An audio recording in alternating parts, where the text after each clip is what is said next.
Well, hello everyone, and welcome once again to the Monday night iBug Buzz. Today is August 12th, 2024, and I am told this is Buzz call number 646. The iBug Buzz is an open forum where we discuss all things iOS. That means we'll talk about hardware such as iPhones, iPads. We'll even talk about Apple Watch, Apple TV, and if you're still using an iPod Touch, we'll even talk about that. We talk about the hardware, we talk about the apps, we talk about peripherals, headphones, keyboards, you name it, just so as it's all iOS. We have other calls for other things in the Apple world and beyond. And of course, we don't do Windows. So, with all that said, let me go ahead and pass off the baton to the ladybug herself, Sandhya Rao, and she's going to let us know what else is going on in the iBug world this week. Sandhya, take it away. Yes, sir. Thank you, Brad. Yes, it's another busy week. Let's go for it. All times are on.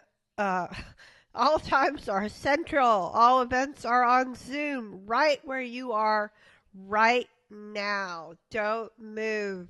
So, what do we got? We got the 2 hours of the buzz, like Brad just said. At the midpoint, we will have another turn to introduce people who didn't get to come in the first time. Then we'll have the big reveal for the movie on Friday. So come and try your hand at the trivia. Don't be shy. Have fun with it. That's what it's all about. And then we'll have our bite segment. Then we'll go back to more questions. Then, after the call, we'll have the After Buzz segment after the recording stops. Hence the name After Buzz. That's where we talk about all things relating to no technology, politics, or religion or anything forbidden, but everything else. All right, so then on Tuesday we have the mini buzz from 5 to 6, basically a continuation of what we're doing right now. Write down anything you think of in the middle of the night and present that tomorrow. It's a little more of a quieter environment on the mini buzz, so you can check that out. Thursdays, iBug, Trekkie Talk, Deep Space Nine Season 1 from 8 to 9:30. Then our movie is on Friday at 8 p.m. Social Time, 7:15. We do name that tune Good Jokes, Bad Jokes, and Indifferent.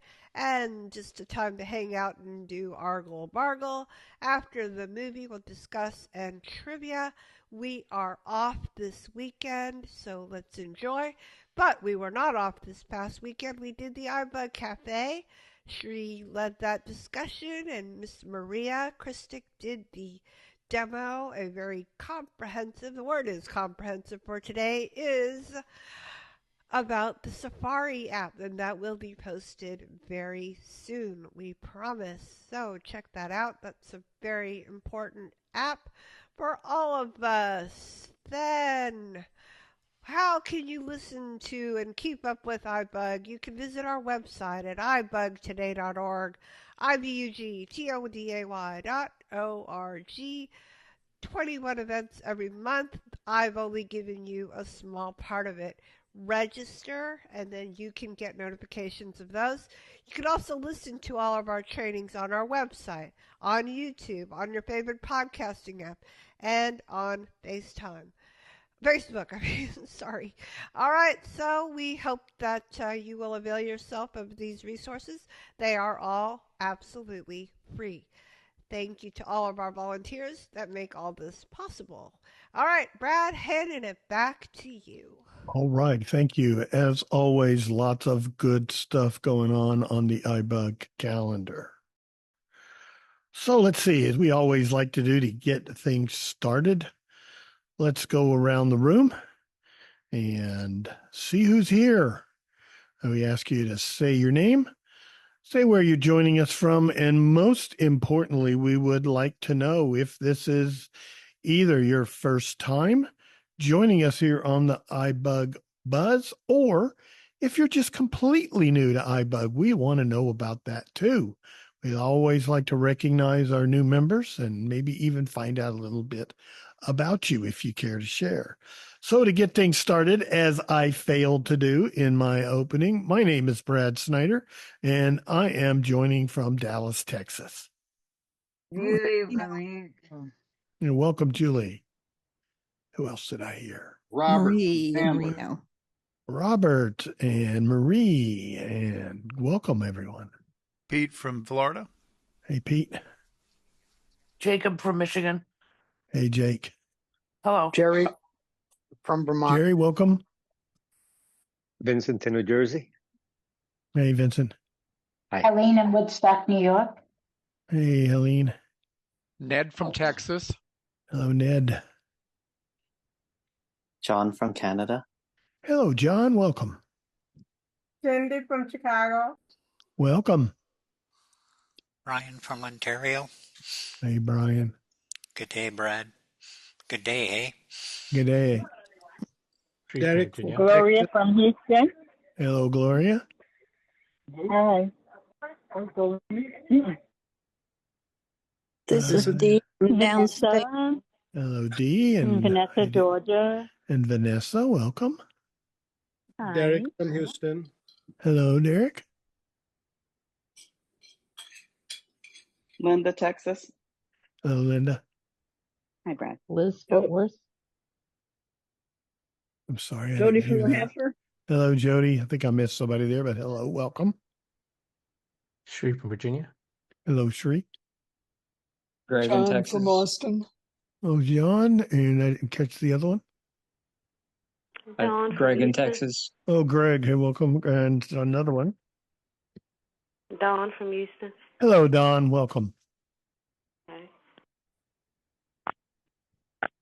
Anybody else? Don't want to leave anybody out. Gary in Austin. Gary, welcome. Elisa in Porter, Texas. Hello, Elisa. Hello, Brad. Desi from Franklin, Tennessee. Hello, Desi. Hey, Brad. I am Luis from Northwest Indiana. Good evening. Hello, Luis. Welcome. Cynthia from Houston. Hello, Cynthia.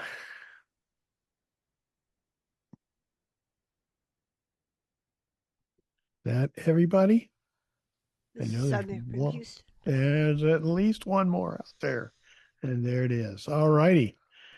Anybody else? We don't want to leave anybody out. If you would like to introduce yourself. I did not hear anyone identify themselves as a new to iBUG, new to the iPhone or anything like that. But if you are, we welcome you.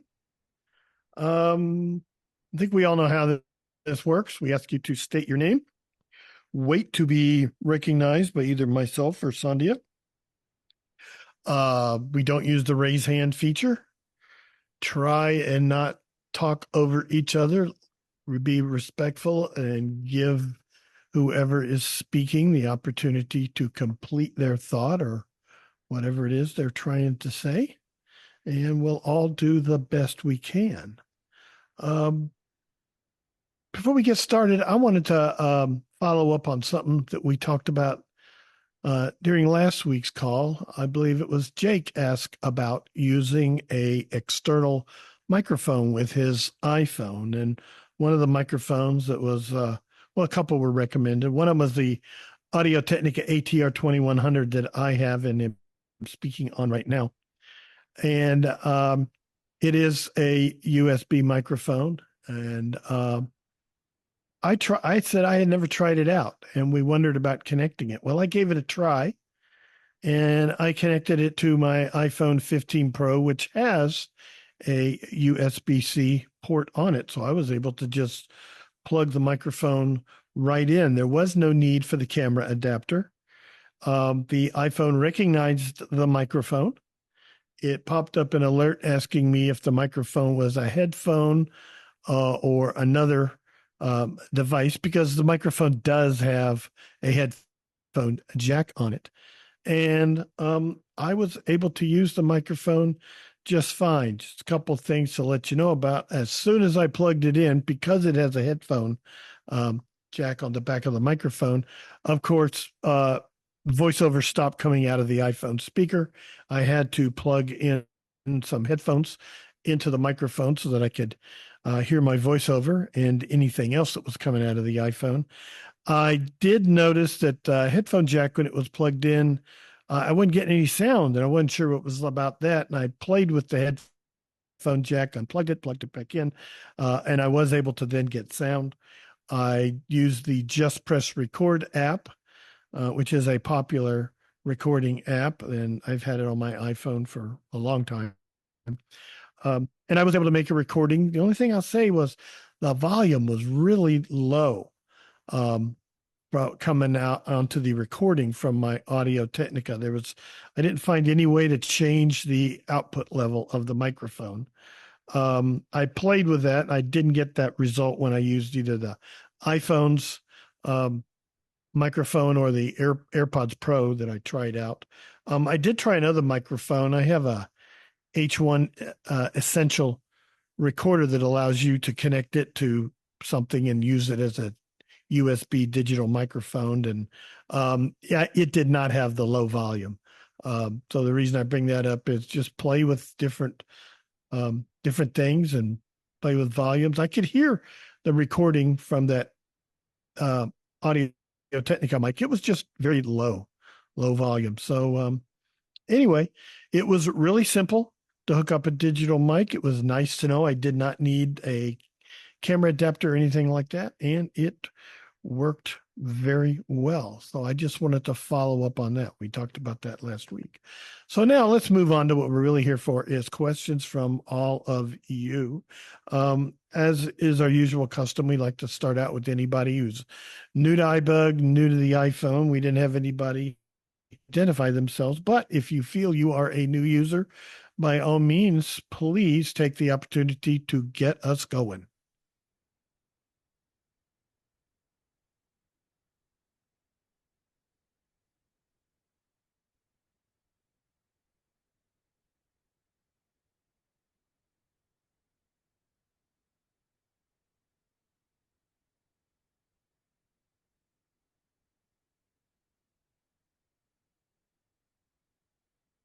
Elisa.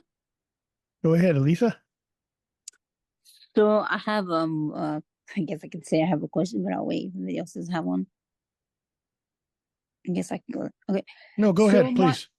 My question is, what apps do you use, or I guess, yes, apps you use to keep up with a routine of your own, like say your to-do list? Okay, so what do people use to keep up with to-do lists, their activities, things of that nature? Yes. Okay. Anybody like to tackle that one? Tell us what you use. This Marie. Go ahead, Marie. Yeah, actually there is a list that is called To Do, and it's a Microsoft app, and it actually syncs with your To Do. If you use Outlook email, it has a To Do section, and those two will sync between your phone and your computer. It's very simple to use, and you can set so that it will give you reminders of things to do, and I like it very well. It's really easy to use. Okay. Anybody else? This is Ed. Go ahead, Ed. Yeah. In our group up here, we have a lady that has a calendar that she does called Zoomers, and she has all of the connections for all of the people in the group, and she'll put all upgrades on everything that concern like meetings that we have or stuff that the group is involved in, and she upgrades that on a daily basis and just goes out to everybody, and you just go to your calendar and check what's going on that day, and she even includes the connection, so all you have to do is hit enter and it'll take you right into the Zoom meeting. Is that an app?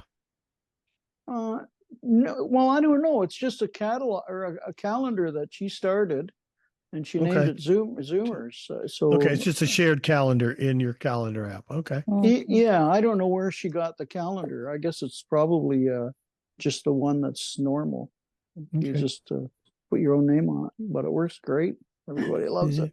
All Cindy, righty. Yeah, go ahead. Cindy from Chicago.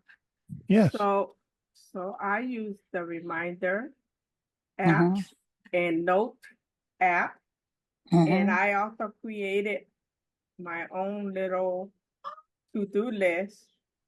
So I have a separate folder that I could get to on my iPhone, and I have all my appointments there.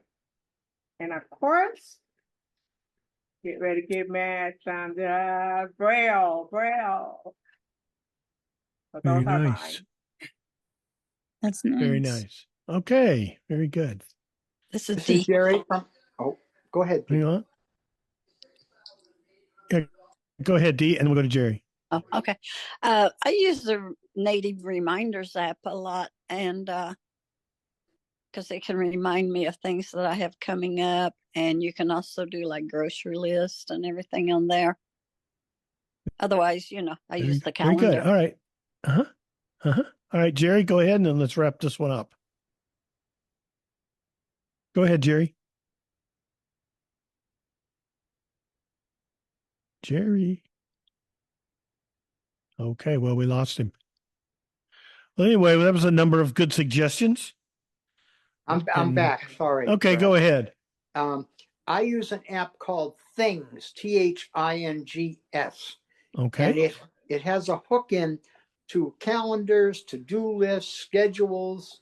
What's the other thing? Reminders. You can set reminders on it. The interface is a little difficult to get to work with, but I've been using it for a while now, and it works quite well. Okay, very good. All right, there's a number of suggestions for you there, Elisa. Give them a try and come back and let us know what you think. Okay, who's got a new topic, new question to keep us moving? If I can, this is Luis. And Luis.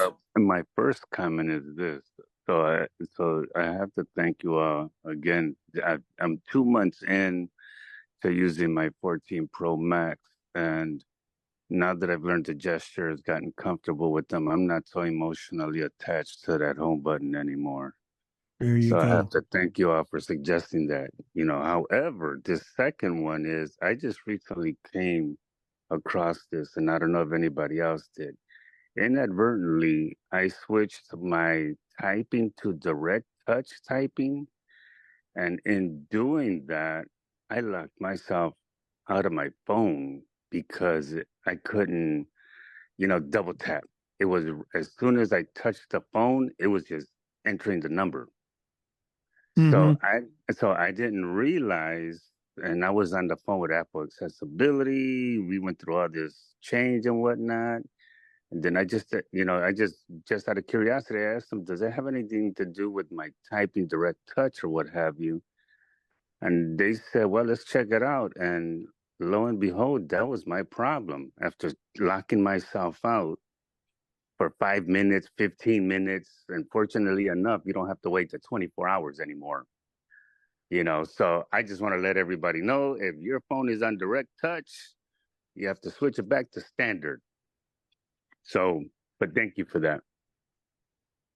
Do you have typing in your rotor, Luis? Yes, correct. You do have it. I'm sorry? Okay. Do you have typing added to your rotor? Yeah, correct. I do. Yeah, for sure. Okay. Because that can always, always a good thing to have in the rotor. And that can, correct. You can always use the rotor and get you to another form because you don't have to type to do that. Correct. Gary. All right. Okay. Gary. Okay. What else did I hear there? Was that Gary? Gary, that's what I thought. Go ahead, Gary. Yeah, I took typing out of my rotor because I have it set the way I want it. So I just took it out of it. I want it, the way that he wants to flip it too. So I just took it out of the rotor that way. I have to really work to mess it up. Yeah, that's true. That's very true. I don't think I've got it in my rotor either because I go with standard typing and that's it. All right, very good. Well, thank you for sharing that with us, Luis, and thank you, Gary. All right, who's got a new question for us?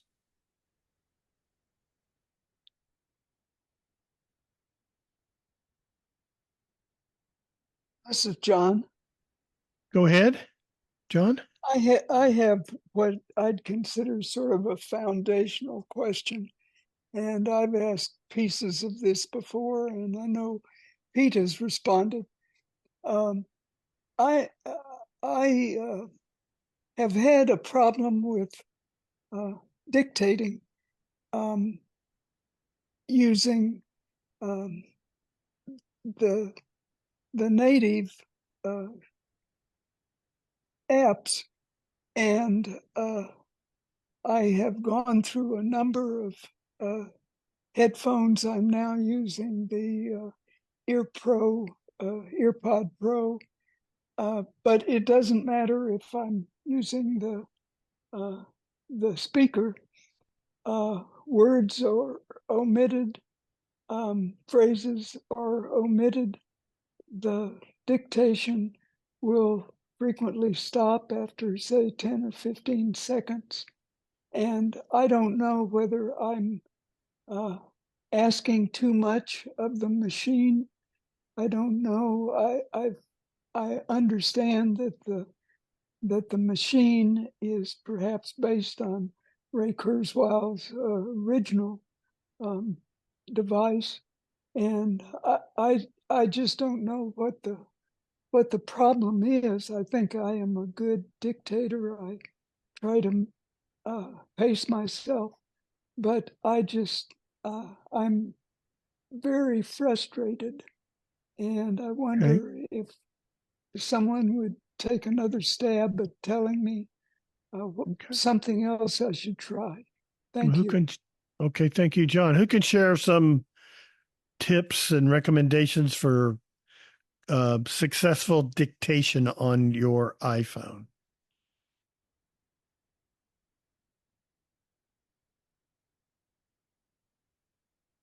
Anyone? Pete? Go ahead, Pete. Now, I enter at my own risk because John said Pete's taken a stab at it before, and obviously it hasn't helped. John, what I find is that often the dictation it goes askew because it doesn't hear me clearly. So, number one, put yourself in a very quiet environment with as little background noise as possible. Speak loudly and clearly. Have you tried it, by the way, without any AirPods Pro or any headphone? Have you tried it directly into the iPhone microphone, the bottom of your phone? Yes, I have. You have, to no avail. Mm-hmm. Yeah, it's not an improvement, unfortunately. I wish it were. I apologize. I'm at a loss unless it's somehow your voice is not coming through clearly and you're enunciating clearly, but you said you have done so, so I don't have any other suggestions. I'm sorry. This is Brad. I find that even though you can begin dictating, or so they say, with a two-finger double tap, I have always preferred locating the microphone, or as it says, dictation button on the keyboard, and putting my focus on it and beginning my dictation with a one-finger double tap. I've been doing this for years, and I've always found that is a more successful way of beginning dictation as opposed to a magic tap. I've started music that way when I meant to start dictation. So I've always started my dictation with the one-finger double tap on the microphone button, and I will end my dictation with a two-finger double tap. And again, speak slowly, clearly, speak deliberately. I find if I pause to think about what I'm going to say, it doesn't like that. If I talk too fast, it doesn't type what I said. So just keep trying and don't give up. Okay. Maybe patience is the key. Patience is the Ned. key. This Go is ahead, Ned. Yes, you took the words out of my mouth, Brad. Yes, to speak slowly. I slow down my speaking rate, and that helps for the dictation. So slowly, yes. Yep. Well, thank all of you. Right. All righty. Just keep Kathy. plugging away. Go ahead. Who else did I hear? Kathy, Yes, Kathy, go ahead. I'm thinking that I'm agreeing with what you're saying, Brad. When I guess there's so many different situations where you dictate, but usually I don't use the dictate button, but hit the search or whatever I'm going to dictate, and then find the dictate by the space bar and use that dictation. But isn't there something lately with Siri that it's listening all the time, and so sometimes it interrupts what it's listening to? This happens to me a lot when I'm sending a text. Well, this is Brad. I believe it has to hear the trigger hey and then the word, or just you can have it set to be just the word, but supposedly that. But I've always had that turned off on my iPhone. I don't want it listening. Oh. And I have to, in order to trigger, I call her Iris because that's, you know what, spelled backwards. I have to press and hold the side button, or when I had a home button, I would have to press and hold the whole button because it's always listening and means it's always draining battery too. So there's a number of reasons I don't use it. Is that something that might help John, that you should turn Yeah, your John, Siri off? I mean, hey Siri off? I haven't tried that. That's a good suggestion. Okay. I don't know if that makes a difference or not. I have mine turned off for other reasons. I think it's a security issue, but anyhow. Sandhya, let's move on. Go ahead, Sandhya. Linda's waiting, and then we need to go. Oh, Linda. Go ahead, Linda. Along dictations, how do I turn off punctuation? Because even if I just say my name, it'll put a period at the end of it. I believe if you go into typing, there's auto punctuation. I never liked it when it first came out. I don't know if that was iOS 16, maybe. It has a mind of its own. It puts punctuation where it thinks it should be, not where I think it should be. And I immediately turned that off. I think they call it smart punctuation. This is John. Go ahead, John. Yeah, so John from Canada. If you open up the settings app and you go to general and keyboard, you want to scroll down to smart punctuation. That's it. Very good. Thank you, John. Thank you. Thank all of you. Ed? Okay, Ed? I just have a question about when you're dictating, can you adjust the voice speed at which Iris will listen to you, or the dictation will listen to you? So if you want to talk slower or faster, you can adjust that speed that stops it from starting and stopping, or this is you know. Yeah, go ahead, Pete. You can adjust the delay, meaning the pause after which Siri cuts you off. In other words, correct. I think it's under the a delay of some sort, so it doesn't automatically sense your silence and move on to the next thing and stop listening as quickly as it would under the normal settings. And I think it's in it's under your Siri settings, which is under called Siri follow-up. Siri follow-up, right? Mm-hmm. But it doesn't have anything to do with the speed or the pace of your dictation.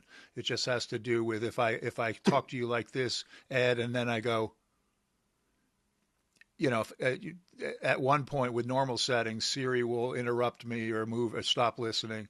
But with an extended follow-up period that you can set in there, it will wait longer and be more patient with you before you resume your speech. But it has nothing to do with the speed or the pace at which you're speaking. Okay, this is Ed. Okay, Ed.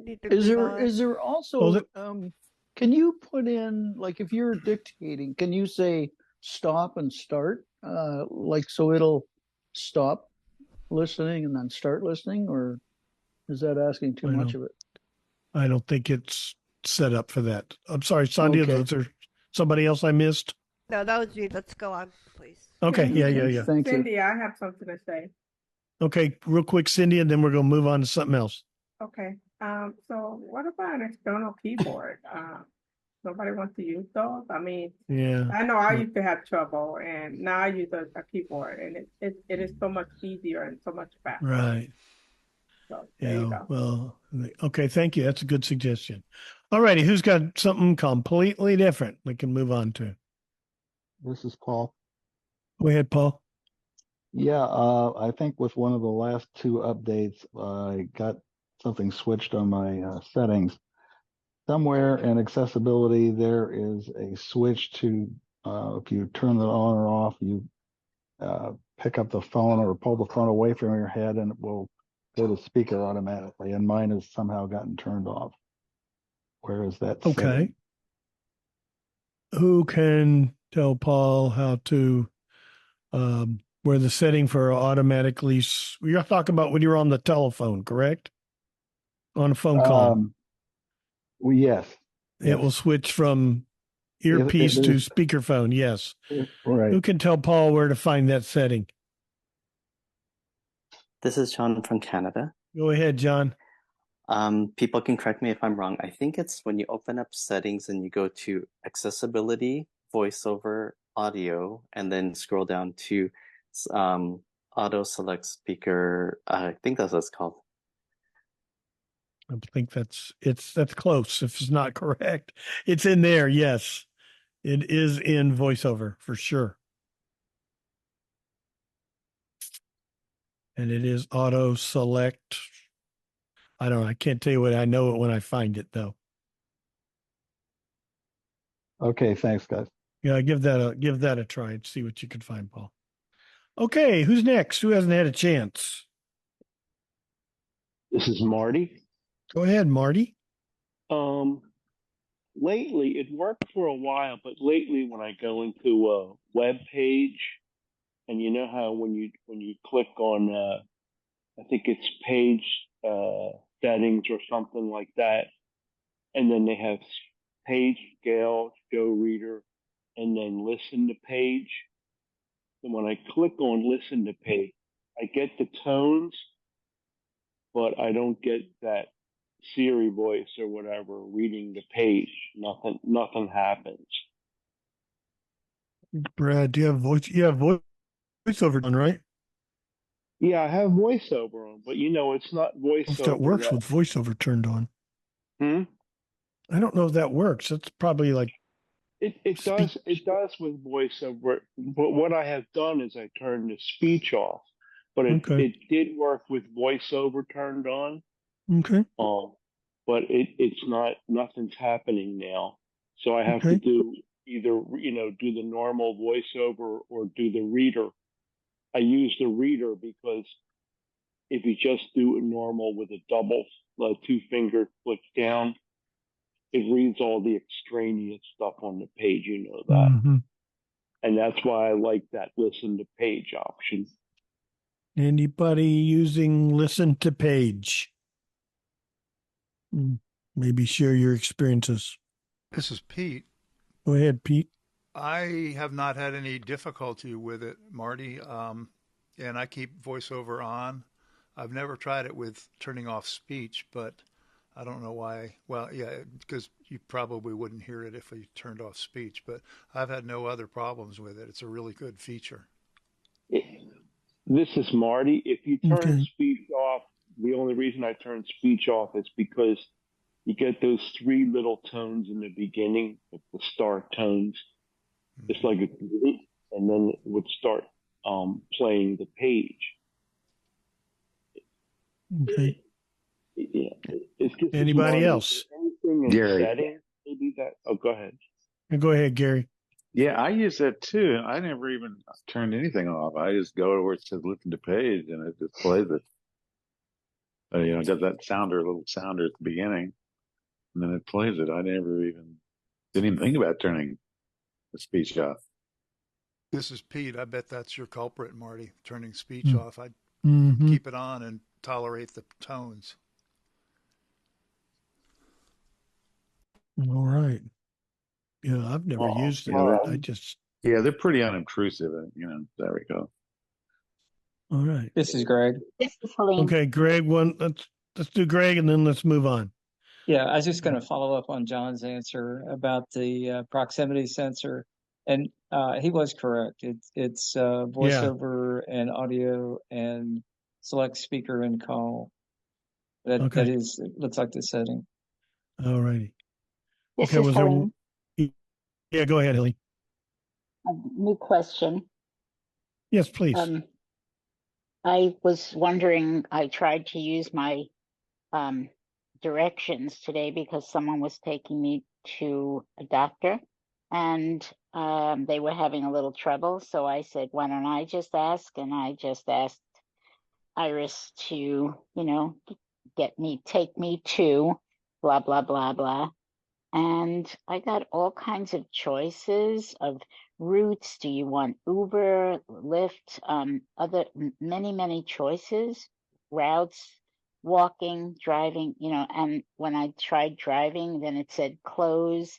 And there were so many options, so I never was able to get directions. And I was wondering if this is an after effect of the fact that I updated to 17.6, and how do I get back to the regular navigation to get directions on my phone? Okay. Who can help Helene giving directions or asking her phone for directions? This Marie. Go ahead, Marie. I have really good luck if I just say, give me directions to. This is Brad. I always say, give me driving directions to. That way it knows I want driving, not walking. Yeah. Mm-hmm. And then it doesn't offer Uber or anything like that. And it will just say beginning route, and it just starts. It's all in how you ask the question. Siri's, not that smart. Neither is Iris. Yeah, exactly. Her sister Iris. Anybody else got any suggestions for getting directions? This is Ruth. Go ahead, Ruth. Liz. Okay, go ahead.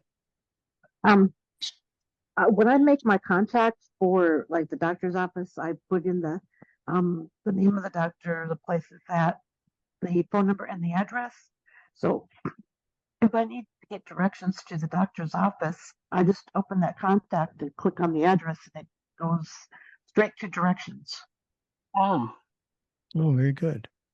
And that way, you've got your doctor's information in case you're in a car and there's an accident in front of you and you got to call them and say, I'm coming, I'm going to be 15 minutes late. It's all right there in their contact. Very good. Very good. This is Vincent. Okay, Vincent, then let's move on.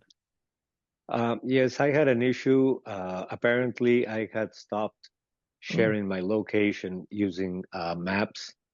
And so when I asked for directions, it told me that I had to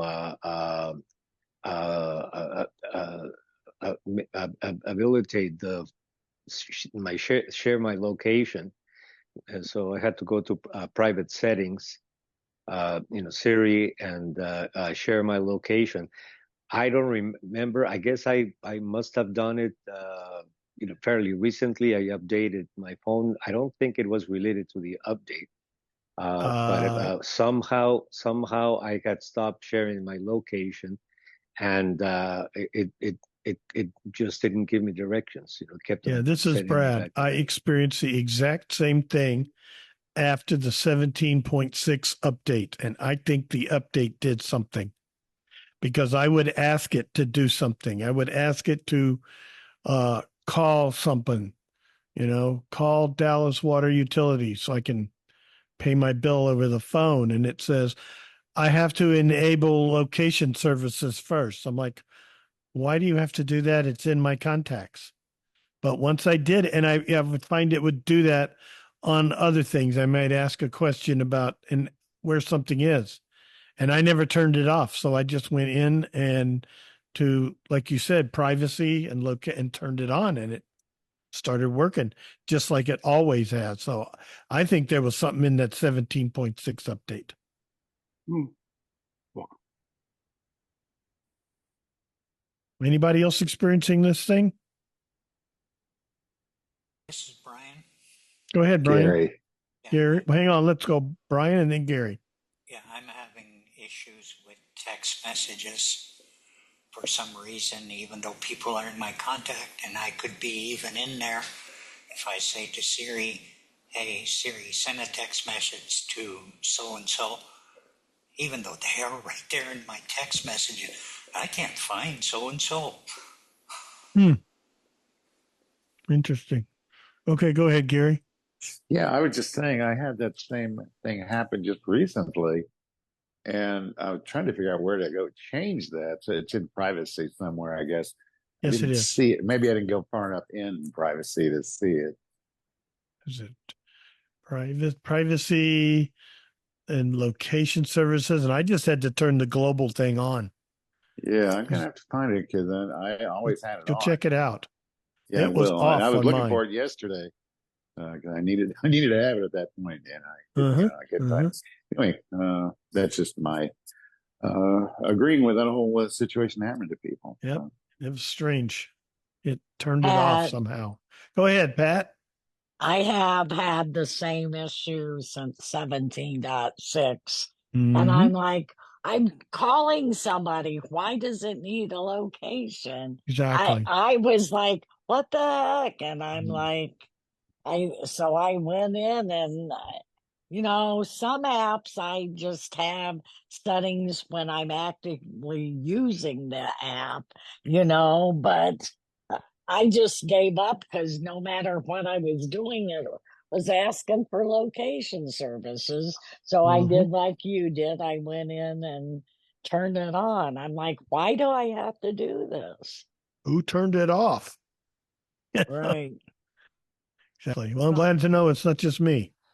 No, all righty, let's go on to something new. We still have about, I don't This know. is Shri. Go ahead, Shri. I'm just responding to that reader question for Safari. There is a setting inside Safari, and you swipe down in towards the bottom. There's a reader button that you can turn on and off, and it's also website specific that you can turn on and off. That's for the reader view, correct? Correct. Yep. Very good. By the way, nice presentation yesterday, Shri. I think Maria did a great job. Maria did a great job. You did a good job conducting the orchestra. Thank you. All right. Who's got a new question? Somebody hadn't had a chance tonight. This is Desi. Yeah, Desi. I am curious to know if people, when they are out and about and wanting directions, are people in general, and I obviously everybody can't answer this, but are people in general using Apple Maps? Because recently I've been trying to learn routes to from my new apartment to other places. I haven't moved into my new apartment yet, but we know where it is. So I've been practicing some things, and I've been using Voice Vista, but I am beginning to wonder, because I don't need to know where every location is along the way, and where it is, like the right side of me or the left side of me necessarily. If Apple Maps might be a good choice. And so I'm just curious if people have had good experiences with that application of Apple Maps, and thinking about just going in and saying, and by the way, Brad, Iris is just brilliant. I wish that I had been smart enough to think of that, but in all the podcasts and stuff that I've ever heard where people use that particular lady, I've never heard anybody else say that. So I think you're really onto something, and I am claiming that. But anyway, I'm just curious if people have had good good results with Apple Maps, or if there are other things that they would use first. Anybody got any ideas on using maps or other things to help find a route? This is Vincent. Go ahead, Vincent. Yeah, I used to use Apple, the regular Maps application, but I had several issues where it gave me directions to the wrong directions to the address. And I knew it because I was trying to, help, the person that was driving, with the instructions. I knew where, turns had needed to be made. So I eventually switched to Google Maps, which I find a much, a more accurate application. And also considering that the Apple Maps application, actually, got its technology from Google. So now I've switched to Google Maps. I find it, more accurate. But that's personal preference. Yep. Anybody else? This is Greg. Kathy. Yeah, let's go, Greg, and then Kathy. I use Apple Maps a lot when we're out driving someplace, but in Maps is spoken directions. Is that the new feature that was added? If you're walking, spoken directions. That is in the settings and Maps, and there's a spoken directions, and I think that may be the new feature they added for when you're walking, give you better directions. Okay. I don't know if somebody can correct me on that if I'm wrong. Okay. Kathy? Well, I was wondering, Desi, are you talking about sitting in your chair and kind of reading over the directions? Because I've tried to do that. A long time ago, you could use Sendero used to work like that, where you could be in the area and pretend, and then use the map to tell you where to go. But I've had trouble doing that with Apple Maps. It seems like you have to be moving, like you've got to be in the directions. This is Desi. I'm actually doing it moving. Although I would be interested in being able to do it from my chair just to be able to practice things, but I'm really right now talking about when I'm on the move. Okay, well, yeah, then I don't know because I'm still working on it. And this is I'm gonna try Brad. Google. Speaking of Sendero, they partnered with APH and they collaborated on the Good Maps. Was it Good Maps Explorer? And so a lot of that technology is now in Good Maps Explorer. If you don't have that app, it's free and you might check it out. Oh, cool. Which to my grin, because once upon a time I purchased the Sendero, whatever they called it, Sendero XD or something. Me too, for quite a bit of money. And then it turned into a free app, and I wasn't too pleased about that, but that's how it goes. Go ahead. This is Desi. Okay, let's do Desi, and then we'll go to Pete. I was interested because I have an app on my phone that I downloaded called Good Maps Outdoors, which I thought, yeah, okay. Not Good Maps Explorer, I think is for indoor. I misspoke. Yeah, there's Good Maps. Good, thanks. Yep. Yeah. And it just because Explorer on your screen when you've downloaded it. But yes, you're right. The other is Good Maps Outdoor Explorer or something like that. Their names are, I think, very confusing. Go ahead, Pete. Just wondering about Blind Square, if that's still a viable consideration. It's still out. This is Desi. It's still out there, but I have it. I find it confusing. I may be alone, but yeah. So you like Good Maps Outdoors, Desi? No, I haven't really used it actually, but I have it on my phone. Thank you. This is Jody. Go ahead, Jody. I was going to say, you mentioned Voice Vista, and I have the Soundscape Community, which I like a lot better. The Voice Vista it was the first one to come out, but I find it's a lot more stripped down, where Soundscape Community is much more reactive. So you might try that one. This is Desi. Go ahead, Desi. I think that, well, I know that Voice Vista uses OpenStreetMaps. I'm not sure what Soundscape Community uses, but one thing that I have found with the OpenStreetMaps is that they are not up to date. So I'm getting things announced that are no longer called that. Whatever it This is is. Jody. Go ahead, Jody. Yeah, I really think, it was nice of them to come out with Voice Vista when they did, but I don't think they've done as much work on it. And I think Soundscape Community is pretty up to date, and I use it all the time. I'll check it out. Thanks, Jody. Alrighty.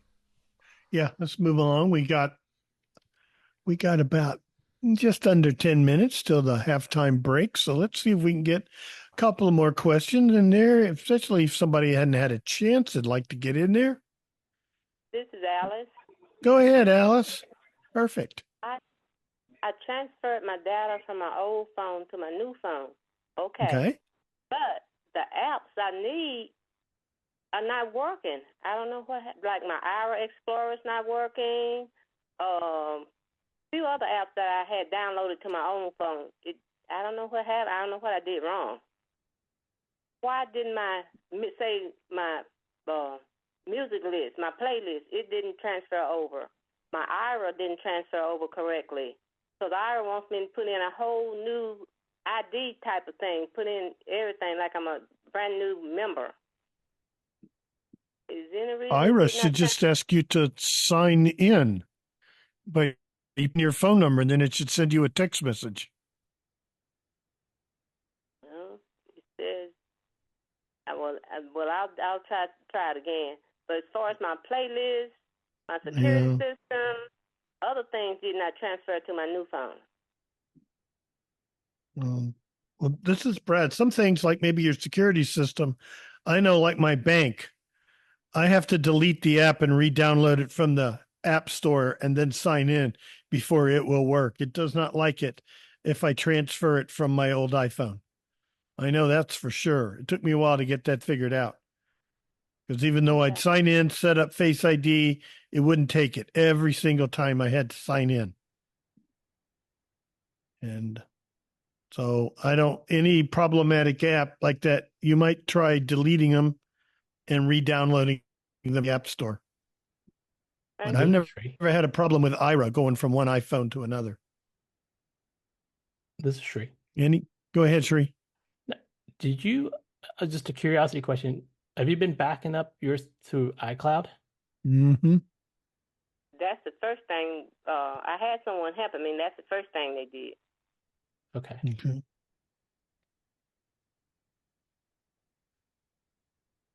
This is Shri. Go ahead, Shri. I think you are going to experience some of these apps where you're going to have to redo your credentials with either, like Brad said, an email address or password or some other verification. Okay. Pat. Go ahead, Pat. I did get a new phone last year, and there are some apps that do not do the passwords or credentials, and you have to enter something to get it going again. So all the apps don't come over with the passwords or credentials, and you probably, if you enter things, it should recognize you, I would think. Okay. All righty. I'd also make sure you're signed into your Apple ID. Okay. That would make sense why your music and your playlist aren't there. Okay. Okay. Thank you. All righty. We still got a few more minutes. Let's see, 5 minutes to be exact. So who hadn't had a chance to ask a question?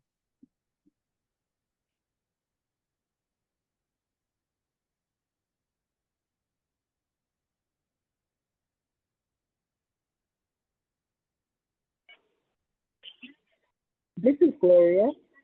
Go ahead, Gloria. When you have private browsing on, do you still need to have a VPN if you are going to be traveling? That's a good question. Anybody out there using a VPN?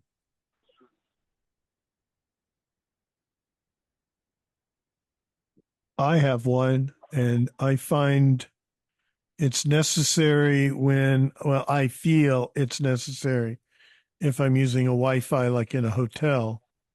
I don't use it when I'm just using my cellular company's data. Like I have T-Mobile. And if I'm just using cellular data, my VPN is not set to automatically kick in. But, it's if you're on a public Wi-Fi, public Wi-Fi's are bad no matter what. Be very careful on a public Wi-Fi. Yeah, I don't normally use the public Wi-Fi, but I'm going to be going to Africa. And I was wondering if I should get a VPN. Well, I have the private browsing turned on, so I was just wondering, would the private browsing be good enough, or should I? This is Brad. What a VPN generally does is it routes your traffic through VPN server. Now, keep in mind, the purpose of a VPN is to secure your connection to the internet. And a VPN company has to make money from someplace. So unless you're paying for a VPN, that VPN company's got to make money somewhere else. And they generally are going to collect data on what you do on the internet, and then they're going to sell that data. So there's an old saying that if you're not paying for a product, you are the product. So I would never, ever use a free VPN. It defeats the purpose of using a VPN. Okay. Pat. All right. Go ahead, Pat. How much does it cost to, and which one do you use? Me? Yeah. I use one called Encrypt.me. What you pay is determined by how many devices and how much data you are allowed. I pay $99 a year for any device in my household and unlimited data. ExpressVPN is another one that's considered very good as well. It's about the same price. Okay, thank you. I never thought of getting one of those, but thanks. This is Jake. Okay, well, hang on, folks. We are at 59, and I'd like to just go ahead and put this on hold for right now. We'll pick up this discussion after the halftime break. This is a good time to go ahead and hand it over to Sandhya, who will officiate the halftime festivities, as we may call them there. Sandhya? All right. Thank you, Brad. Yes, we are now going to welcome those who joined us and didn't get to say the first time hello. So tell us your name, where you're from. If you've come here for the first time, let us know that. Who'd like to go first? Bridget Dozier. Hello, Miss Bridget. Ohio. Pat from Ohio. I feel like we're at Miss America. Misty Hagan from New Jersey. Hey, Misty. Welcome to you. You ever been on a Monday night call, Misty? I don't think so. I don't know. Maybe not. All right. Well, Ed from Georgetown. Welcome, sir. Glad to have Thank you. Cherry from Arlington Heights, and I'm pretty sure this is not my first time here. Yeah. Welcome, Terry Ann. Okay, who else? Miss America. Let's go. Alice, welcome. From Alabama. Welcome. Who else? Who you are, where you're from. Anybody else? Okay. All right. Well, I guess we know what's coming next. We're going to find out what our movie is for Friday. And anybody that was there last Friday has a story to tell, or 3 or 4. All right, so we are going to do the movie on Friday at 8 p.m. Social time 7:15. We'll have Name That Tune. We will have bad jokes. We will have Argle Bargle. After the movie, we'll have discussion and trivia. And with those wonderful, awesome clues, iBUG guy, are you out there? Wrong song. House of the Rising Sun. The Animals. Yes, yes, yes, cinephiles, I am here. Yes. Wait a minute. Cinephiles, aka film lovers, cinema, cinephile, film lovers, okay? Okay, be careful with that. But you meant Cinnabon lovers. Quiet on the set.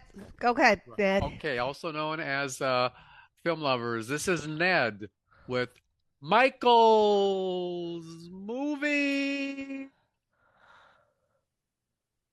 Minutia.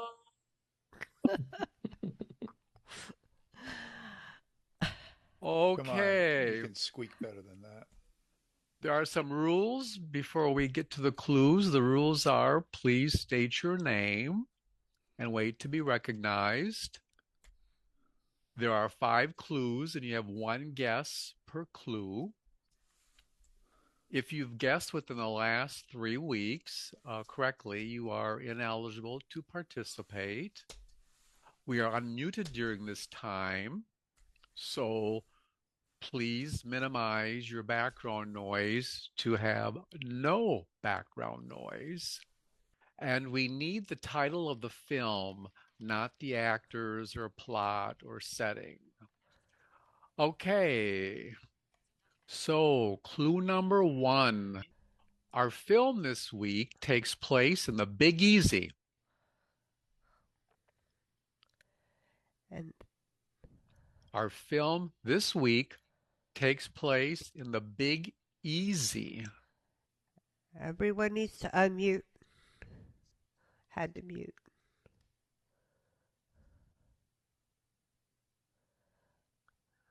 Anybody out there? Big Easy. Ed? Yes, Ed. Easy Rider? Easy Rider. Easy Rider. Let me think here now. No, it's not Easy Rider, Ed.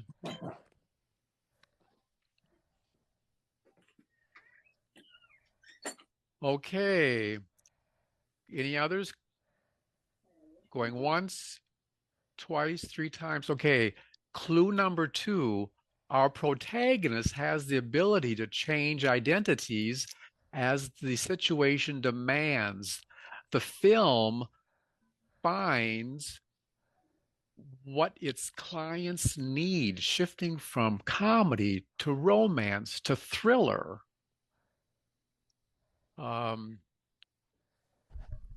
Philosophical study on the human capacity to change. So switching from comedy to romance to thriller to a philosophical study on the human capacity to change.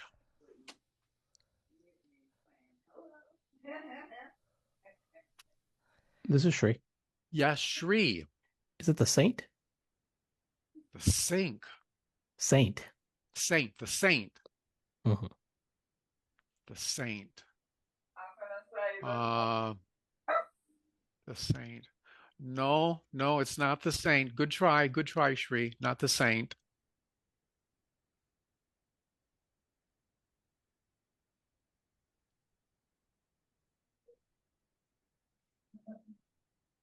Okay, our protagonist can change identities as the situation demands. The film finds what its clients need, shifting from comedy to romance to thriller to a philosophical study on the human capacity to change. Well, now that's a mouthful. Yeah, go ahead. Okay, clue number 3. Our film is very loosely based on a true story about a professor who has been helping the police department with mundane tasks such as planting bugs and connecting wires in the surveillance van. So our film is very loosely based on a true story about a professor who's been helping the police department with mundane tasks such as planting bugs and connecting wires in the surveillance van.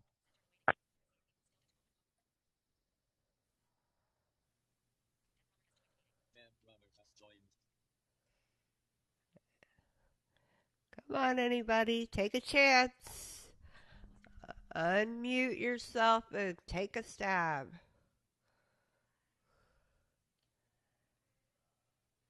Where'd you get these clues, Ned? I don't know. They came from the same place as last week. My goodness.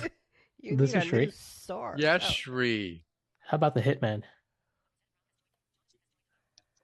Hitman. Wow. Hitman. You are hot. You are right on top of this. Yes, yes, yes, ding, ding, ding, ding, ding, ding, ding, ding, ding, ding, ding, ding. Wow, I have a long losing streak. Hitman 2023. So, Good God, Gene. Hitman 2023, released in 2023. It's rated R, and it's 1 hour and 55 minutes, and it stars Glenn Powell, Audra Alhena, Austin Emilio, and here is a surprise. It also stars Sanjay Rao. Who knew that our very own iBUG Ladybug may have a connection to Hollywood? Whoa. Yes. Is that your cousin? Sanjay Rao. Wow. Congratulations, Sri. It's about time. Yeah, Sri. Yes. Good God, So, Sandhya, is that a relationship? Yeah, all rounds. Yes. He is a comedian, writer, and actor based in Los Angeles. So, anyway, and Cousin so, Sanjay. Johnny, what do we have for our winner? Oh, I can't believe this. Sri, you're in for a real treat, a sweet treat. And we're talking about New Orleans, so what else could we be talking about but beignets? Beignets from the best place in New Orleans is Cafe Du Monde. I am assuming they're still there. Don't go in the kitchen. Apparently, it is not a good thing to see before you eat the beignets. But they are awesome, I've been told. But the beignets are awesome, and you have a 1-year supply, Sri, so good luck, and you better share them. All right, great job, Ned. Thank you so much, Ned. You are awesome, and you are now saying goodbye. Say goodbye, Ned. Goodbye. Oh, he's so dramatic, and there we go. Okay, there he goes. Oh,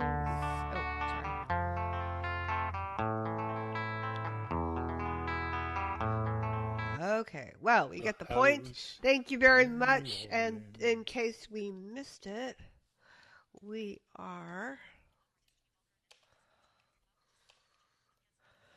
All right. Good. Everybody's muted now. Okay, so in case you missed it, the movie is Hitman from 2023. And like Ned said, loosely based on a true story, and about an hour and a half, 2 hours almost. Come join us, and it's a brand new movie, so it should be fun. Okay, now we're going to have our iBUG Bite segment, and then after that, we'll have more questions. So, let's get ready to rumble. Okay, we're rumbling now.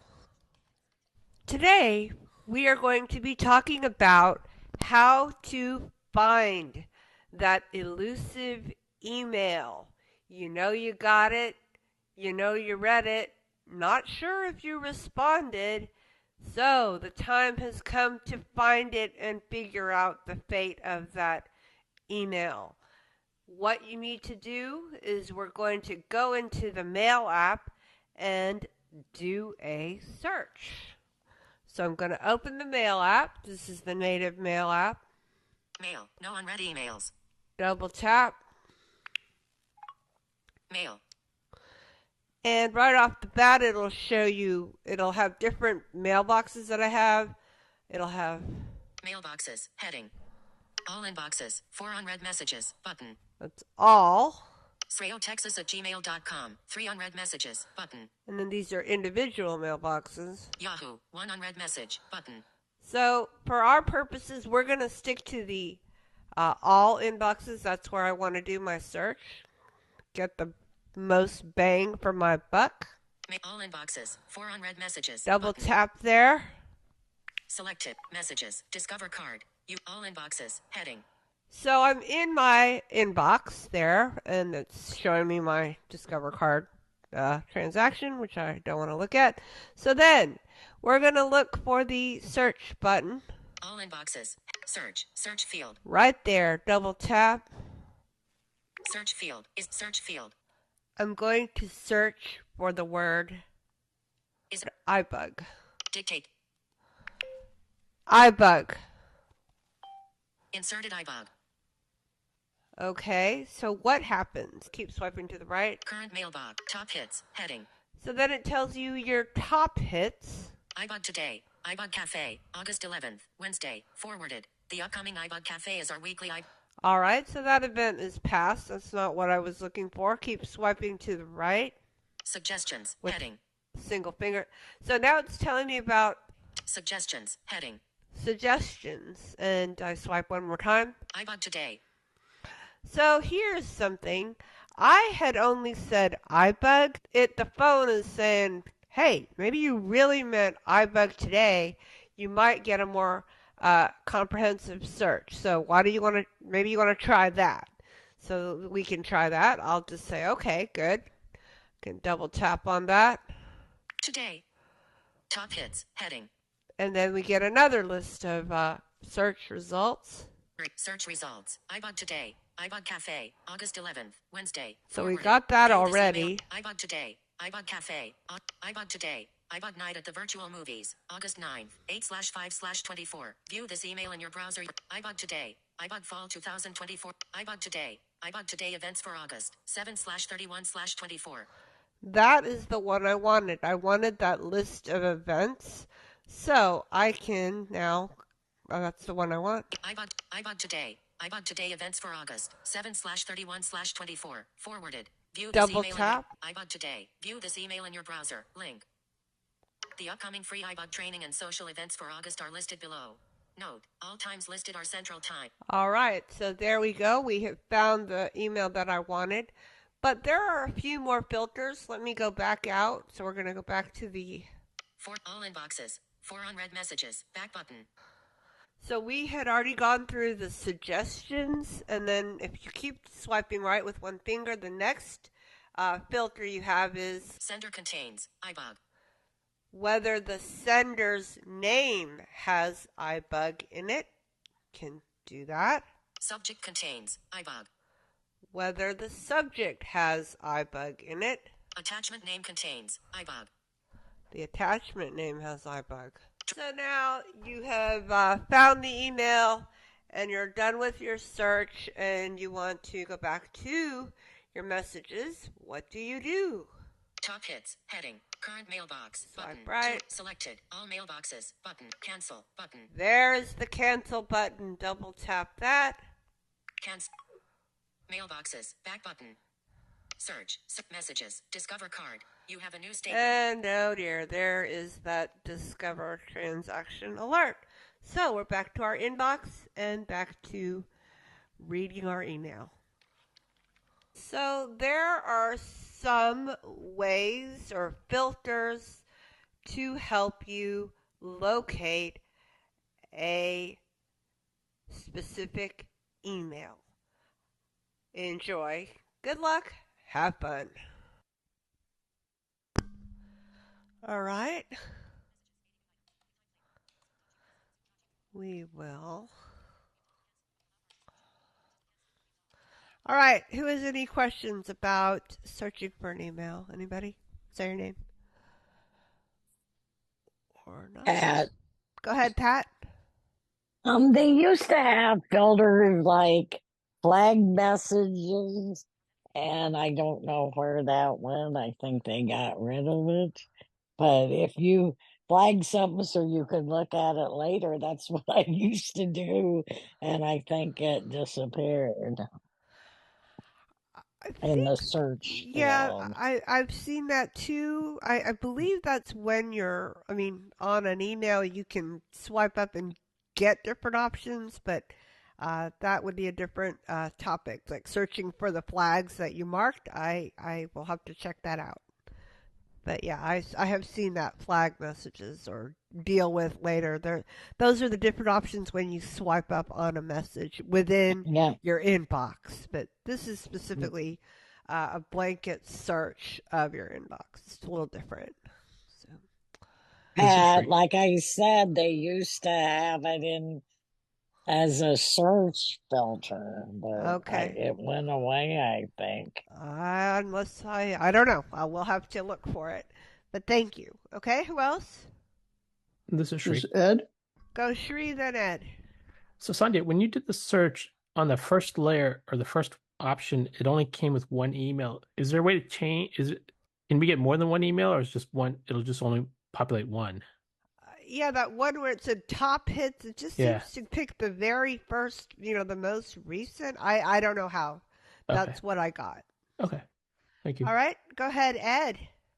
Could you have, this is Ed, could you have just punched in, say, the word events, and would it not have looked for that email?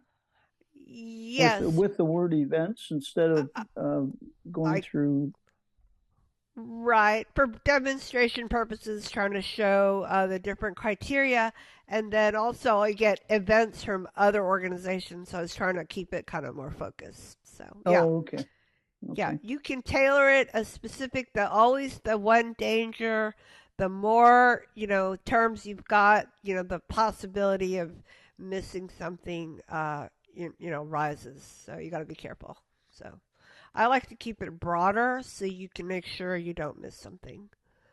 But that's a personal preference. Okay, who else? Anybody else? Okay. Amanda? Amanda, go ahead. I typed in on the search field flag, and a lot of my flagged emails popped up. Oh, okay. There you go. Well, there you go. Thank you, Amanda. Good job. You're welcome. This is Pete. Yes, sir. You selected current mailbox, did you not? No, I searched all mailboxes. Yeah, I think you landed on, but your first flick to the right, I think it says this mailbox or all mailboxes, and I think on that one you picked current mailbox. It may have, but the choice that was selected was all mailboxes. You started from all mailboxes. Right, that's where I wanted to be. Yeah. But I wanted to point out that if you're in your inbox, because not everybody would start from their all mailboxes. If you're in your Gmail box, for example, which is one of maybe your iCloud or your Gmail or something like that, then you could then you do get a choice between searching just in that current mailbox or in all mailboxes, and then you can make a selection that expands it to all boxes and that at Right. that point. Yeah. And that's what we chose at the very beginning to make it more inclusive, because I Right. showed the individual boxes, and then the Right. very top level is all inboxes. Gotcha. You can do what you want. All Thank right, you. thank you. All right, who else? Okay, well, all right. Hope this helps you find those wayward emails out there. All right, now we're going to we can resume. We're going to go back to our Q&A, and we will go back to that topic that we ended at the midpoint. But before that, who has a question that they have not had a chance to ask? This is your time. Who would like to go? Say your name. We can talk about whatever you want to talk about. If you haven't had a chance.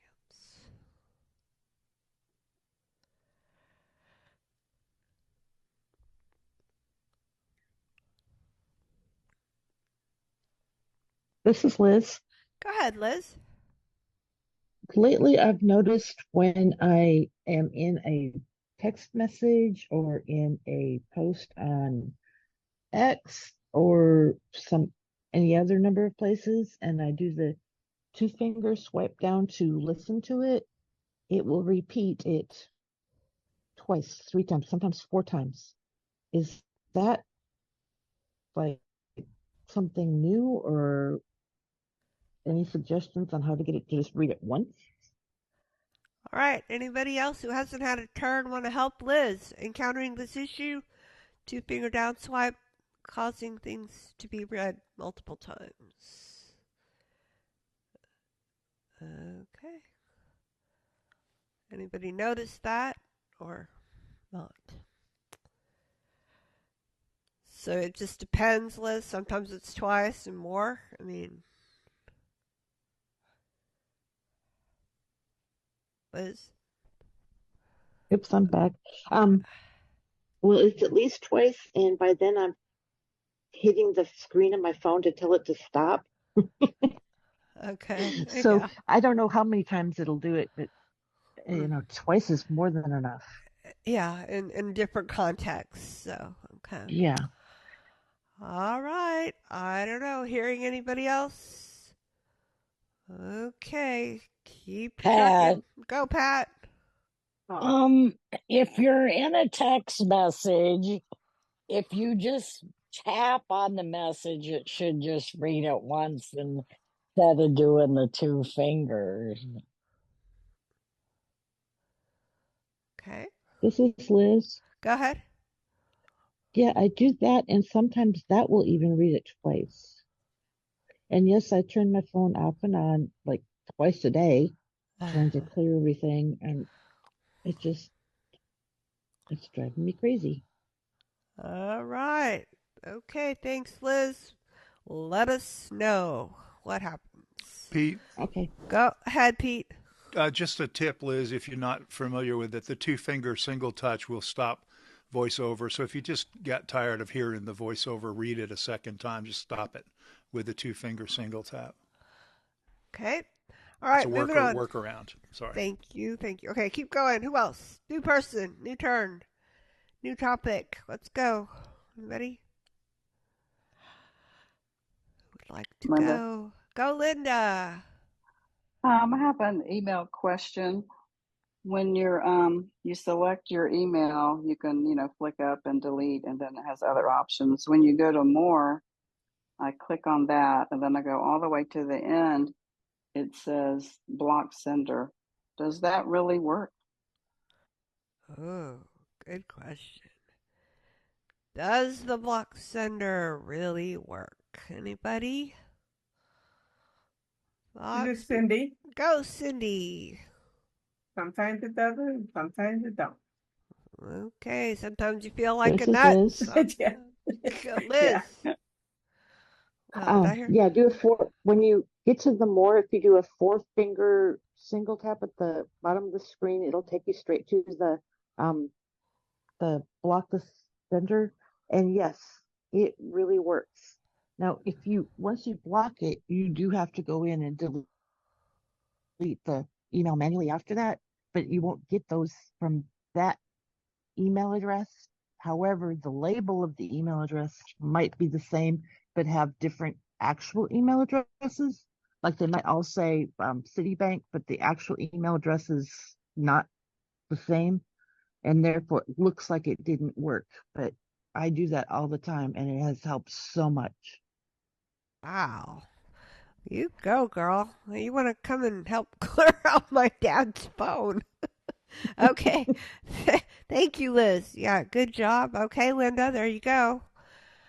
Keep going. Good job. All right. Next, who would like to go?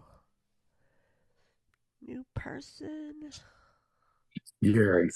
Go, Gary. Let's go. Yeah, I have a question for the Soundscape Maven, because I have two versions of Soundscape, and one is made by the Scottish Tech Army, and I think the other one is Soundscape Community or something. I had to kind of, that one was way buried under. I was trying to figure out which one should I keep. All right, Maven, where are you, my dear? Soundscape Maven, aka Jody. This is Go ahead, Jody. whichever one you like the best. You know, I there's don't. three choices. I try both of them and see which one you like, and then you know, there's no harm in having more than one on your phone. I've got Voice Vista and Community, and I've got a whole page of navigation apps. I've even got Lazarillo, which doesn't work. Hang on, one at a time. Okay. Yeah, I've got several of them, and I was just curious because you refer to Soundscape, so I was just curious which one of those two you I use prefer. This is Jody. Okay, go, Jody. I use Soundscape Community. All right. There you go. Good job. Thank you. Thanks a lot. Okay, next. Let's go. Who's got a new question? New topic? Somebody new. That hasn't had a turn. Okay. Anybody? This is Alice. Go, Alice. How do I disconnect? Okay, I have an AOL email address and a Gmail address. And all my AOL emails always, you know, they're on my Google account also. But I don't want those two combined anymore. Can I? I guess what I really want to do, I always use my AOL. And I don't want Google. I don't want those emails also sent to Google. How can I stop this? All right, so you've got two accounts, AOL account and a Google account, and the AOL account are also coming into your Google account? That's right. All right, anybody want to help her consolidate, or you want to unconsolidate? So you don't even want Google anymore? No. You don't use it. Okay. Where does, this is Pat. Go, Pat. Does the email you have use Google? And then is that why it's all coming under your Gmail? This is Alice. Go ahead. I think what happened was when my daughter set up my email at Google, she combined it so my AOL email would also be forwarded to that Google account, and I always use AOL all the time. This is Jake. Go, Jake. Yeah, what you're going to have to do is you're going to have to go to the website, AOL Mail, the AOL Mail website, and you're going to have to go, it's a feature called auto forwarding email, and what it does is it's set up to where you are correct on that. What it sounds like is that it's set up to when someone sends you an email at AOL.com, that it auto forwards to your Gmail. So that's a setting in the AOL.com that you're going to have to go in on the website using Safari to change it. Thank you. Oh, you're welcome. Hey, go ahead. I'm just wondering if you just can't go into your mail settings, go to settings and down to mail, Alice, and look under accounts and delete your Google account. Okay. Because you can add and delete accounts. Just go to settings and then flick all the way down to mail and play around in there a little bit and check under accounts, and you should see your Google and your AOL. And I would just maybe try deleting your Google account, and that way. This is Brad. There'd be nothing to forward it to. Okay, thank you, Pete. Go, Brad. Yeah, but then all that mail is still going to Google, and it's going to just fill up the Google inbox. So what Jake suggested is the way to fix it, and that way you won't clog up Gmail anymore. And then you can continue to use them both. Okay. All right. All right, Alice. Good job. Good question. Who else? New question. This is John. Go, John. This is a question. This is a question from somebody else, but no one's going to believe me when I say that, so you can think it's from me. Is there an audiobook reader that has something like a kill switch on it, like a locomotive engineer has, that when you fall asleep, it automatically stops the reading of the book, so you don't lose your place? If you could. Okay, anybody have an answer for John? We would all like that. Go, Pat. Yeah. I use Bard and Libby, and they both have sleep timers. So if you think you're gonna fall asleep, on Bard it's 15, 30, 45, or 60 minutes. So if I'm reading at night to go to sleep, I might set if I'm really tired, for 30 minutes. And if I'm still not asleep, I might do it another 30 minutes. But I find that's helpful so you don't go to the end of the book or whatever. I don't think there's a kill switch that notices that you've fallen asleep. That would be nice, but I'm not aware of it.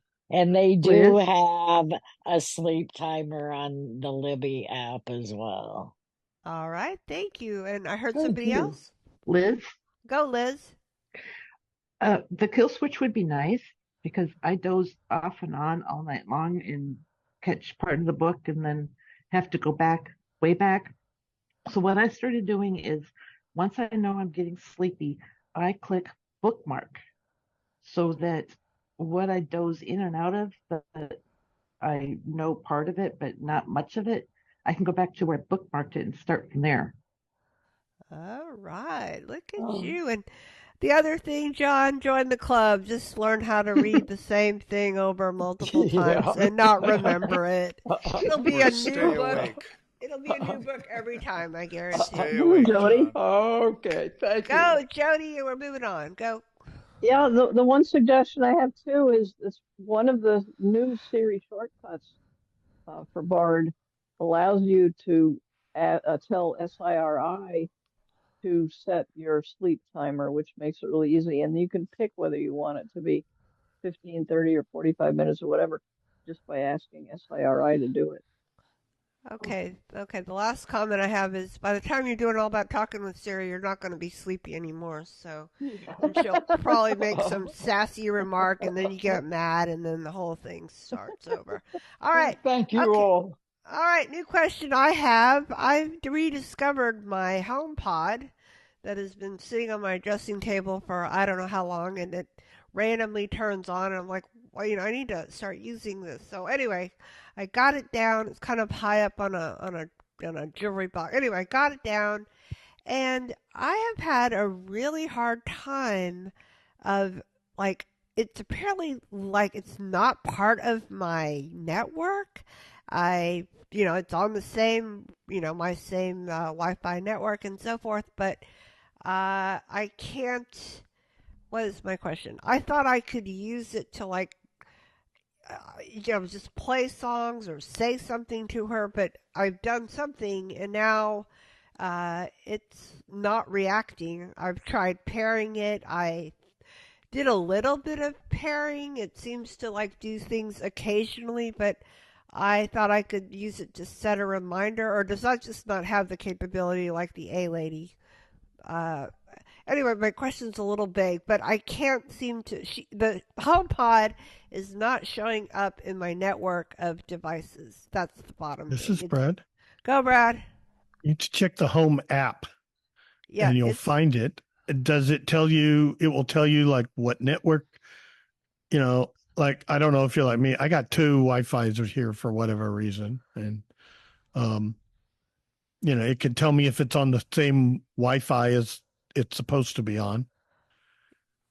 It should be. It shouldn't matter. It's signed into your, Apple ID. It's syncing through iCloud.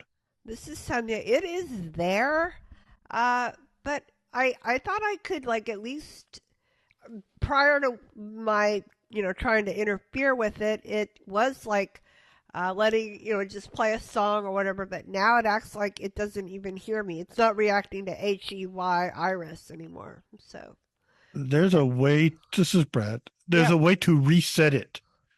Just to factory and then start all over. Okay. And pair it with your Apple ID, and of course it should. You open the Home app, it's going to find your kind of like pairing a watch. You open the Home app, it's going to your Home app's going to say, "There's a HomePod here. Do you want to?" You say, "Yeah, I want to join it," and then you make it part of your home network, meaning your Home app stuff, and you're signed in. And it should just work. And then you just say, "Hey Iris, play whatever on Apple Music. Hey Iris, what are my reminders?" Things like that. So this is something? Can I send a text message with her using that or not? No, I never done that before. All right, but you should be able to check them. Hang on. Yeah. Okay, go, Jake. You can read them. I've never tried sending one. Okay, did I hear This Jake? is Jake. Go. Yeah, I think that you can. I don't know. I don't have one, but I've heard that you could. I don't know, though. Okay. All right, well, I'll keep you posted because This is Pete. Yes, sir, go. Try talking nicely to it. No, I don't know how.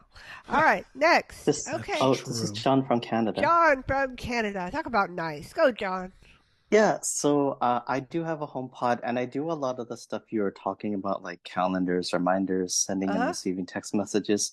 Do you have personal requests turned on? And do you have, I know that with HomePod, in the Home app, of course, this sounds like a silly thing to ask, but you do want to make sure that like you didn't accidentally mute Siri, because if you mute Siri, then she won't respond to you. Oh, well, I did. I haven't spent a lot of time with her or it or whatever it is, but I did see a lot of those options that you just said, and I had a really hard time. I don't even know really what buttons are on the top of that thing. So, yeah. So there are buttons on the touch display, like like basic things like play and pause for your media and things like that, and when you have voiceover on, it makes it easier to use those. You can, regarding media like your music, one thing I found is that when I'm listening to music, whether it's from my iTunes library or like radio or whatever, I had to make sure that the music app on my iDevice was set up, because if you leave it at the screen where you still have to hit the continue button, I couldn't play any of the stuff and it was driving me nuts. I had to learn it the hard way. Oh. Okay, well, I will practice some of what you said. Okay. But I love my HomePod. Like I use it for a lot of the typical Apple stuff. Oh, good to know. Okay, because I think it didn't always have that capability. I think it's improved. So it had a lot of things about setting up bedrooms and rooms and so forth. Go ahead, Shri. I was going to respond to John had a question at the cafe yesterday about removing tab groups. So I want to let John know that if you do a one finger double tap on the tab and you see the name of your tab group, if you do a long press, either one finger double tap and hold or one finger triple tap, the first option you'll get is delete, and that'll delete the group tab. Oh, perfect. Thank you so much. Right. Thank you, Sri. Good job. All right. Who else? New topic. New question. Oh, and the other fun thing about the HomePod is you can apparently, I thought you could like wave your iPhone at it and then it would like transfer whatever you were playing on your This is phone. Brad. Yeah, go ahead.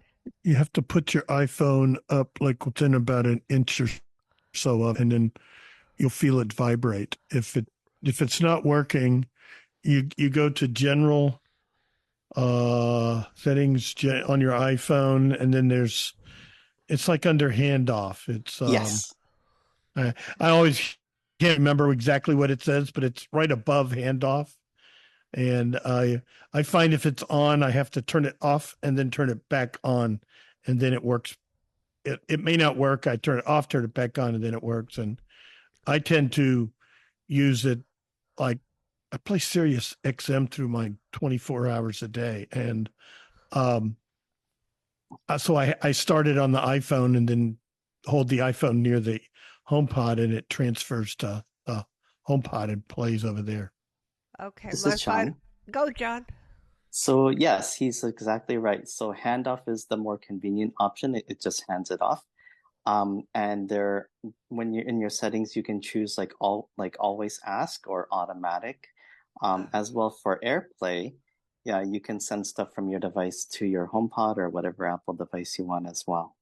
So AirPlay. This is Sandhya. So AirPlay, instead of if that thing is out of my reach and I physically can't, I think AirPlay might be the better option. Then it'll be quicker. I think just like a classic example with AirPlay is that I have a TV app from my service provider. It's not available. The app isn't available on Apple TV. But if I still want to hear the audio, like I'll AirPlay it either directly to my HomePod, or because my HomePod audio is linked to my Apple TV, I can even AirPlay it to my Apple TV and it outputs it through my HomePod.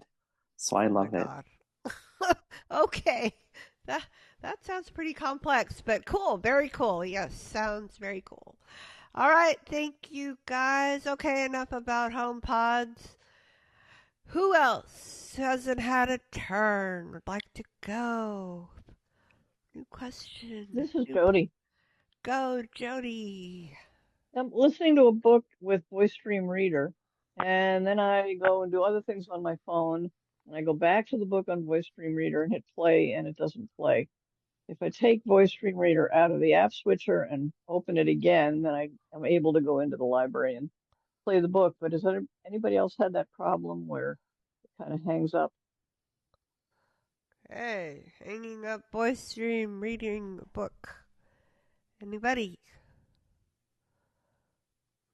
Guess not. You're the only one, Jody. That figures. That's what happens. All right, who else? New question. Yep.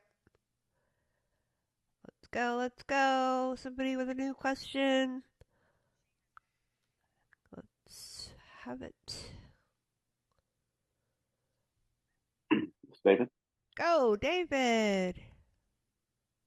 This is kind of I don't know if anyone really has to answer this. I was just wondering, like with using voiceover, like we do, that must put more strain on the battery over time, because it seems like my batteries just don't last long in these phones, and compared to like sighted people that I talk to.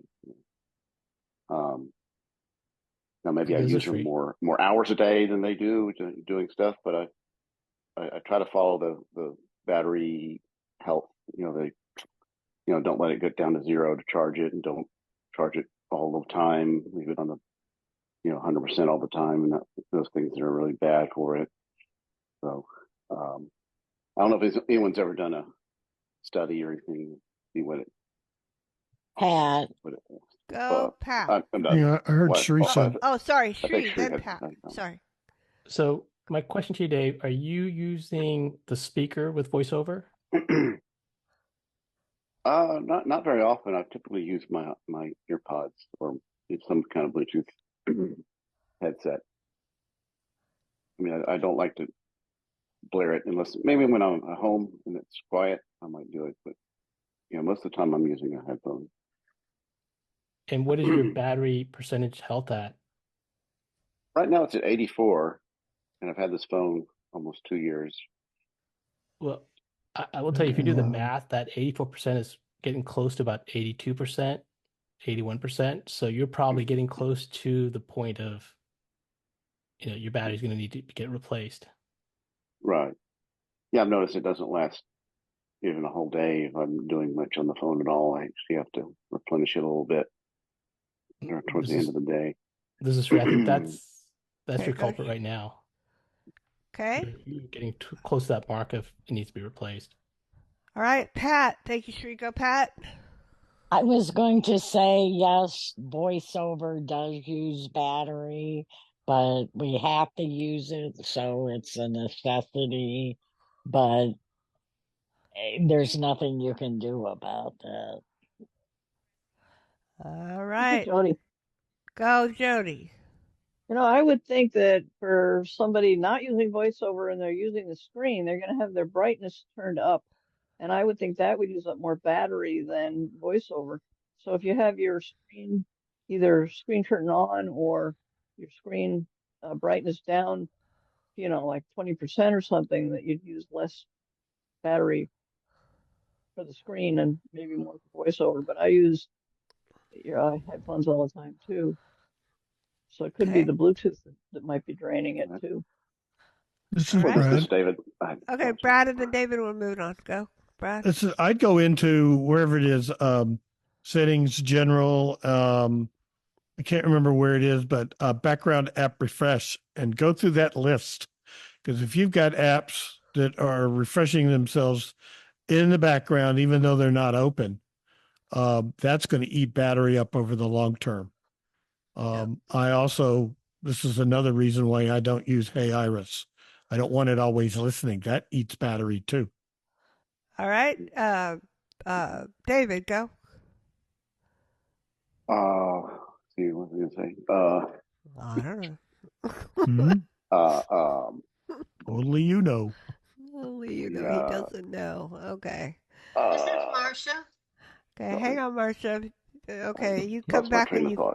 Yeah, he lost that train. All right, told you some people only have one thought. Okay, go, Marcia. Let's go. Well, when you have a bunch of apps open, doesn't that use up the battery? So if he closes them and keeps just one open, the one he's using, it seems like that might help. And also when I'm on the phone, talking on the phone, that uses up a lot of battery too. All right. There's some debate about whether closing apps really matters. So anybody want to chime in on that real quick? Depends on the app. All right. There we go. This is David. I remember what I was going to say. Okay. Go Shree and then David. Shree? One thing, I know Brad was saying about that he doesn't use the wake word. I do want to say for those who have some health issues or you have some disability or prone to falling, you may want to have that because if your phone is not around you, that's what's going to allow you to call emergency. Yep, good point. All right, go, David. Where's that thought? I guess this is the first time I ever got a pro phone. I've always had either the basic model or the little like SEs or the kind of the cheapest one they had. And I thought I was expecting a little more battery life, but that's all. Okay. All right. Thank you, David. All right, let's go. Somebody new who didn't have a chance yet. We're getting close to the end. Not quite. It's Rosetta. Go, Rosetta. Let's go. Okay, so I have a Blue Parrot headphone, and I was wondering, does anybody else understand it or have one like that?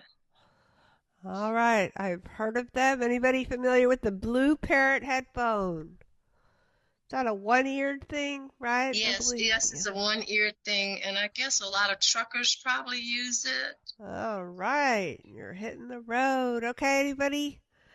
I know somebody who has one, but that person is not Mr. here. Jake. Go, Jake. I've heard about that before. They actually have a 2-ear version, and I believe they have a 1-eared version too. I heard that from a caller that was been here before. He's not here now. But it's supposed to be Bluetooth, and you're supposed to be able to use. It's supposed to be in stereo, and it's supposed to be really good because it has a boom mic on it, I guess. It does. But they have an app, and I don't know how accessible that is. I don't have them, so I don't know much about them. Well, Miss Rosetta, you might be doing a demo real soon. You just don't know it yet. So. Okay, well, I've got to learn how to use it properly first. That would be helpful. I think there's a mute button. I know this guy was always saying, "Oh, I can mute and wash the dishes, and nobody knows." And so, I think it's a pretty. This person really liked it. So yeah, This he is may have free. even. Yeah, go ahead. I was just going to ask you, what made her decide to get that particular model? I got the 350 because a friend of mine had it, and you don't have to charge it as much as the other Bluetooth headphones. They'll last for like 2 or 3 days, and I don't know. I just got it because she suggested I get it. Her husband was a trucker, and so I got it so I could have longer charge periods and not have to keep charging headphones, I guess. Great. That's this great. Is free. Does it have a hook on your ear too? So is it like it stays put? Yeah, it's over the ear. It's one ear, and then there's a band that go around across your head, and it stays put. Yeah, and it's got the boom mic, as Jake said. Oh wow! All right, sounds cool. Sounds cool, Rosetta. Yeah, I think you'll like it. I know that Tom Frank is the person that I'm thinking of. He loves his blue parrot. So, all right, thank you. Dawn from Houston. Go, Dawn. I want to know my iPad it's always jumping offline, and I called Apple and they told me to go through the apps and select general and press transfer or reset, and I do that, and it seems like it's still offline, but then all of a sudden I'm back online. So I'm wondering if I'm doing something wrong, or what am I doing to trigger it to go offline all the time? So when you say offline, you're getting kicked off your Wi-Fi, or what is happening? Yeah, I'm getting kicked off the Wi-Fi. Okay, any thoughts for Dawn? Have you? This is Brad. Go, Brad. Try going into the Wi-Fi, tell it forget this network, and then rejoin it. And make sure that the switch is set to automatically join that Wi-Fi. It sounds like that it could be losing the signal, and it's not set to automatically join the Wi-Fi whenever it discovers that Wi-Fi network. Okay, so yeah, it's a Wi-Fi. Jody. All right, go, Jody. You might reset your modem. Your modem too, because I know our Wi-Fi can blink every once in a while, and you might think it's a problem with the iPad when it's really a problem with your Wi-Fi signal. Okay. All right. Okay. Thank you. I got Pat, and then go ahead. Yeah. I was gonna say, if after you're resetting your modem and removing the Wi-Fi and putting it back in, if the problem persists, I would call whoever you have your Wi-Fi with to see if there's an issue. Maybe they have an updated device that they could put in. All right, your internet provider or whoever, yes. Okay. Yeah. All right. Okay, let's go with somebody else who didn't have a turn. Getting close to the end. New question. Bridget. Go, Bridget. There you are. Go ahead.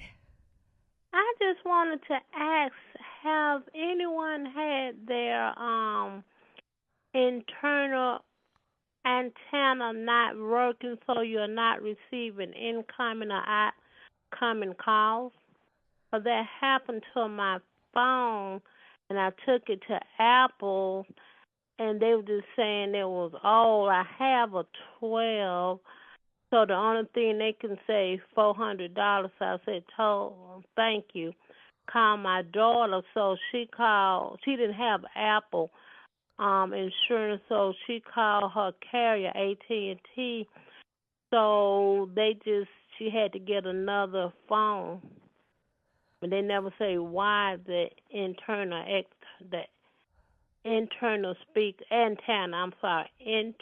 antenna goes out. Wow. Okay, anybody encountered that one? Internal antenna. How long have you had your phone? Probably about 2 years. Okay. Yeah. This is Shri. Go, Shri. Did you drop your phone? No, I don't have it anywhere that much to be dropping it. Yes. Jody. All right. Go. Wait, Shri, are you finished? Shri?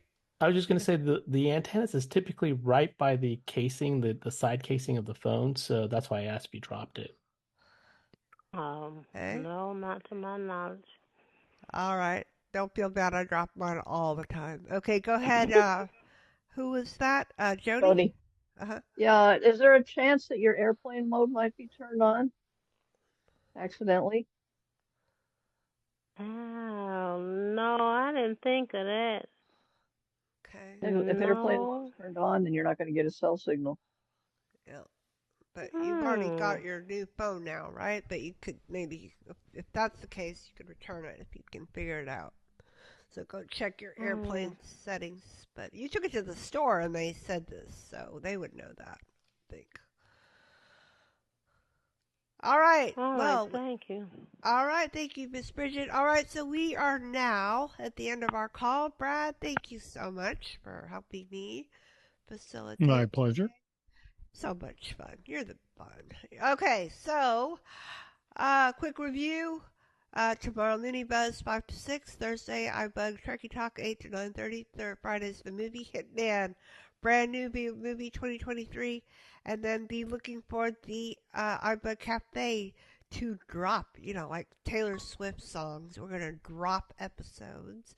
So that will be coming. Are you impressed, Brad? Dropping? Very impressed. I like how you worked that in there. I thought so. You All and right, Taylor Swift. Yeah, right? I'd be more impressed Did with you drop singing. the microphone? All right, so it's coming. Yeah. It's coming very soon. Thank you to Shri and Maria and Brad and everybody else for being here. No, they're not here. They were here yesterday. But okay, so we're going to end the call, and then we'll have our after buzz discussion. And thank you again to everybody for coming. And we'll be back next week. So hang on to your hats.